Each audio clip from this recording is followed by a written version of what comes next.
कभी कभी जिंदगी की सबसे बड़ी सीख हमें बड़ी किताबों से नहीं बल्कि छोटी सी दुकानों से मिलती है। आज का शीर्षक चाय की दुकान और सोनू का सपना। यह कहानी एक छोटी सी चाय की दुकान और वहां काम करने वाले एक बच्चे की है जिसने सबको सिखा दिया कि असली अमीरी क्या होती है। राहुल एक बड़ी कंपनी में काम करता था। रोज सुबह सुबह ऑफिस जाते समय वो एक ही जगह रुकता था, गली के कोने पर बनी एक छोटी सी चाय की दुकान पर। दुकान का मालिक एक बुजुर्ग अंकल था और उसके साथ काम करता था 12-13 साल का एक दुबला पतला बच्चा जिसका नाम था सोनू।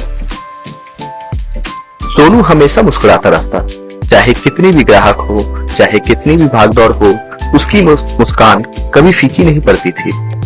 वो चाय परोसते हुए हमेशा कहता, लीजिए भैया आपकी चाय, दिन अच्छा गुजरे। राहुल को ये बच्चा बड़ा प्यारा लगता था। अक्सर वो सोचता, इतनी छोटी उम्र में ये क्यों काम कर रहा है, स्कूल क्यों नहीं जाता। एक दिन राहुल ने सोनू से पूछा, सोनू तुम स्कूल क्यों नहीं जाते, हर समय यहाँ काम क्यों करते हो।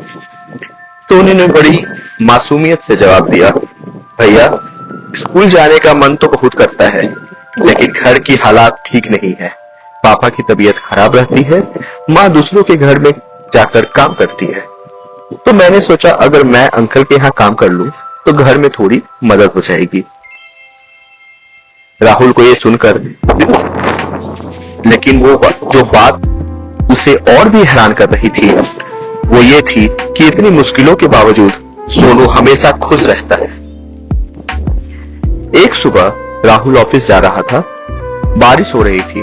उसने देखा कि सोनू भीगते भीगते दुकान लगा रहा है। राहुल ने छाता बढ़ाते हुए कहा, अरे भीग क्यों रहे हो, संभाल कर काम करो।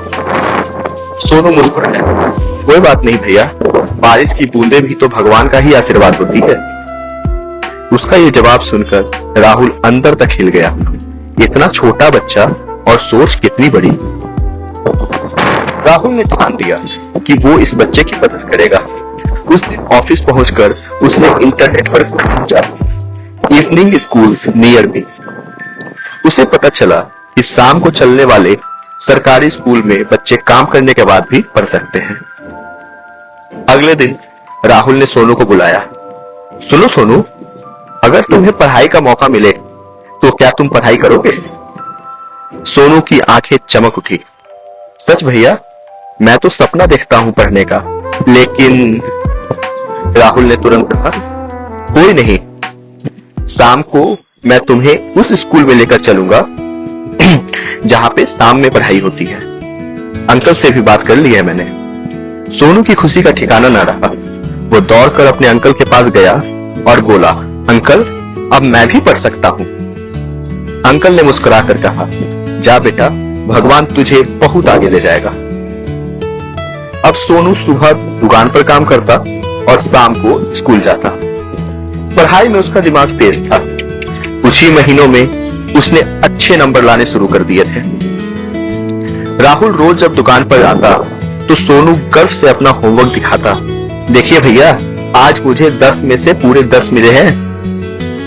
राहुल को लगता जैसे उसने अपनी जिंदगी की सबसे बड़ी उपलब्धि हासिल कर ली है। समय बीतता गया। 3 साल बाद सोनू ने 10वीं की परीक्षा अच्छे अंकों से पास की। अब वो दुकान पर काम कम और पढ़ाई पर ज्यादा ध्यान देने लगा। एक दिन राहुल जब चाय पीने आया तो अंकल ने बताया, बेटा सोनू अब इस दुकान पर नहीं आएगा, वो आगे की पढ़ाई के लिए स्कॉलरशिप पर कॉलेज जा रहा है, अब वो बड़ा आदमी बनेगा। राहुल की आंखें भर आई। उसने सोचा, कभी कभी किसी की जिंदगी बदलने के लिए करोड़ों रुपए नहीं चाहिए, बस थोड़ा सा ध्यान, थोड़ी सी मदद और ढेर सारा विश्वास चाहिए। करीब 7 साल गुजर गए। राहुल उसी चाय की दुकान पर खड़ा था, तभी एक गाड़ी आकर रुकी। उसमें से एक नौजवान निकला, सूट बूट पहने, हाथ में फाइलें लिए। वो सीधा राहुल के पास आया और मुस्कुराकर बोला, पहचाना भैया, मैं सोनू हूं। राहुल ने उसे देखकर हैरान रह गया। अब वो वही छोटा सा बच्चा नहीं था, बल्कि आत्मविश्वास से भरा एक नौजवान इंजीनियर बन चुका था। सोनू ने कहा, आज मैं जो भी हूं आपकी वजह से हूं। आपने ही मुझे पढ़ाई करने का मौका दिया और आज मैं नौकरी करने जा रहा हूं। लेकिन इस दुकान और आपकी चाय हमेशा मेरी जिंदगी का एक हिस्सा बनकर रहेगी। राहुल ने मुस्कुराते हुए उसके कंधे पर हाथ रखा और कहा, नहीं बेटा, ये सब तुम्हारी मेहनत का फल है। मैंने तो बस एक रास्ता दिखाया। इस कहानी का एक ही संदेश है, किसी की मदद करने के लिए बड़ी बड़ी चीजों की जरूरत नहीं होती। कभी कभी आपकी छोटी सी कोशिश किसी की पूरी जिंदगी बदल सकती है। अगर ये कहानी आपको पसंद आई हो तो प्लीज इसे लाइक करें और अपनी कमेंट करें कि आपको कैसा लगा। Thank you.